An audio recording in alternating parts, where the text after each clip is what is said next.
Hi friends, இது வந்து part 3 போட்டிருந்தேன் இல்லைங்களா, அதனுடைய கண்டினியூஷன் தாங்க பார்ட் 4 வீடியோங்க.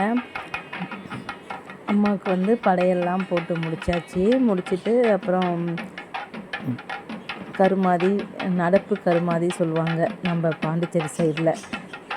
இதுவே வந்து நம்ம எங்கள் மாமியார் வீட்டு சைடெலாம், தஞ்சாவூர் சைடெலாம் அந்தி அளவுன்னுவாங்க. அப்புறம் வந்து புண்ணியதானம் அப்படின்வாங்க. அன்றைக்கி என்ன பண்ணுவாங்கன்னா, முதல் நாள் நைட்டு வந்து எல்லா ரிலேஷனும் வந்து அத்தைமாருங்க, சித்திமாருங்க, அக்காமாருங்க இவங்க எல்லாமே வந்து அம்மாவுக்கு அவங்க பிடிச்சது எல்லாத்தையும் செஞ்சு எடுத்துகிட்டு வந்து வச்சு படைப்பாங்க. படைச்சிட்டு அதுக்கப்புறமா விடிய விடிய முடிச்சுட்டே இருப்பாங்க. அதுக்கப்புறம் காலையில் வந்து கருமதை கொட்டான்னு சொல்லுவாங்க இல்லைங்களா, அங்கே போயிட்டு அம்மாவுக்கு புண்ணியதானம்லாம் பண்ணி வீட்டெல்லாம் கழுவி மொழுவி அன்றைக்கி தான் வீட்டுக்கு அழைப்பாங்க சாமியாக. கோவிலில் போயிட்டு இந்த ஃபோட்டோ எடுத்துகிட்டு போயிட்டு இது பண்ணிவிட்டு இந்த கலசம் வந்து உள்ளே வரணும். அந்த பாப்பா வந்து எங்கள் அக்கா பொண்ணு தான், அவள் 5வது அக்காவுடைய பொண்ணு. அவளுக்கு அப்போ தான் மேரேஜ் ஆச்சு.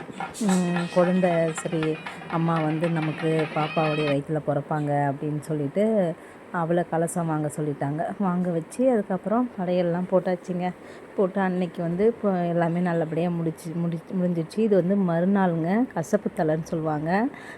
15 நாள் 16 நாள் கழித்து தான் வந்து நான்வெஜ்ஜு செய்வாங்க. அன்றைக்கி நம்ம ரிலேஷன் எல்லாமே பக்கத்து வீடு அக்கத்து வீடு சொந்த பந்தம் எல்லாரையுமே ஒரு 100-150 பேர்கிட்ட கூப்பிட்டாங்கங்க.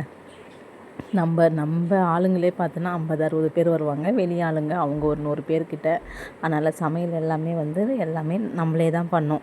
நான் இன்னொரு அக்கா 3 பேர் கொஞ்சம் சமையல் நல்லா பண்ணுவோம். அதனால் ஒரு 150-200 பேர் சாப்பிட்ற அளவுக்கு சாப்பாடு எல்லாமே ரெடி பண்ணியாச்சு. கறி குழம்பு, மீன் குழம்பு, கருவாட்டு குழம்பு, மீன், எறா, நண்டு, தொக்கு, காடை, கவுதாரி, அப்புறம் ரத்த பொரியல், ஈரல் பொரியல், மட்டன், சிக்கன் எல்லாமே செய்வாங்க. அன்றைக்கி நான்வெஜ் வந்து என்னென்னலாம் இருக்கோ அது ஃபுல்லாகவே செய்வாங்க. அதே சமயத்தில் வெஜிடேரியன், நான்வெஜ்ஜு, வெஜ்ஜு ரெண்டுமே செய்வாங்க. பிடிச்சது எல்லாமே செஞ்சு வச்சு அன்றைக்கி கசப்பு தலை அன்னைக்கு எண்ணெய் தேய்ச்சி குளிச்சுட்டு இது எல்லாமே சமைச்சு வச்சு படைச்சிட்டு அம்மாவுக்கு பிடிச்ச எல்லாத்தையும் படைச்சி முடிச்சுட்டு இருக்கிறவங்க எல்லாம் சாப்பிடுவாங்கங்க.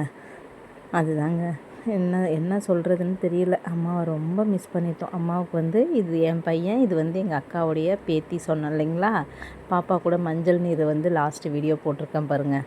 அந்த பாப்பா தான். அவங்க 2 பேரையும் எப்போ பார்த்தாலும் ஒன்றா உட்கார வச்சுட்டு அம்மா சொல்லுவாங்க, உறவு விட்டு போகக்கூடாதுன்னு சொல்லிட்டு 2 பேருக்கும் கல்யாணம் பண்ணி வச்சுடுங்கம்மா அப்படின்னு அடிக்கடி சொல்லுவாங்க. இப்போ நினைக்கிறப்பையும் ரொம்ப கஷ்டமாக இருக்குது. அம்மா லாஸ்ட்டு பர்த்டே அப்போ என் கூட ஃபோட்டோ எடுத்துக்கிட்ட ஃபோட்டோ தாங்க இது.